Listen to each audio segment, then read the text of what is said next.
Dobro večer.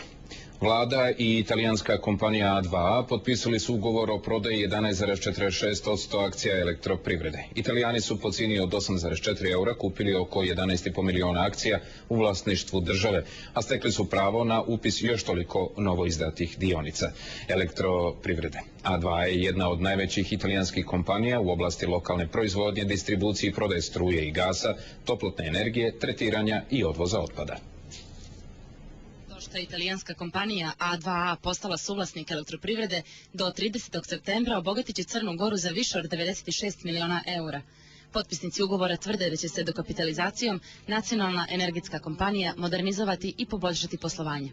Potpisanim ugovorom sa kompanijom A2A smo se dogovorili o maksimalnoj zaštiti javnih interesa i kroz ugovor je prezentirana činjenica da će u narednih 5 godina država i dalje biti većinski vlasnik elektroprivrede. Očekujemo do 30. septembra, to smo i ugovorom precizirali, zaključenje svih ovih transakcija i na taj način upliv oko 300 miliona eura u finansijski i ekonomski sistem Crne Gore, što je izuzetno značajno u uslovima ekonomske krize.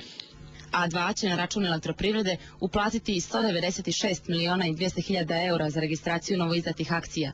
Najavljuju da će i povećati proizvodnju na 920 megavata, smanjiti gubitke na mreži i u narednih 5 godina napraviti profit od 300 miliona eura, od čega će značajan dio pripasti državi kao većinskom vlasniku.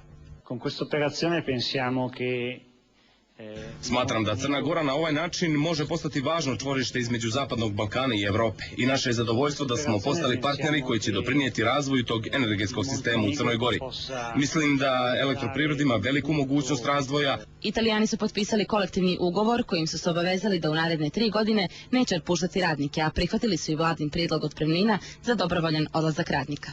Politike otpremnina biti maksimalno spremna da izađe u susret sa samom činjenicom da će za slučaj dobrovoljnog prekida radnog odnosa u prvoj godini isplatiti 20.000 eura.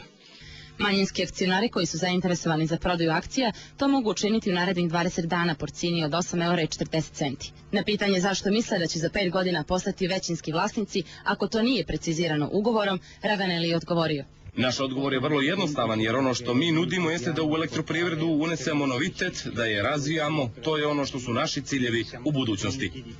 Potpisivanje ugovora prema najavama iz vlade samo je početak nove faze u razvoju crnogorske energetike.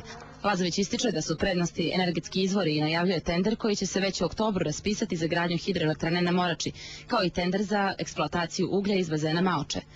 Kaže da je izvjestan i završetak projekta podvodnog kabla između Crne Gore i Italije, što će, ocjenjuje, Crnu Goru učiniti najbitnijim energetskim čvorištem u regionu.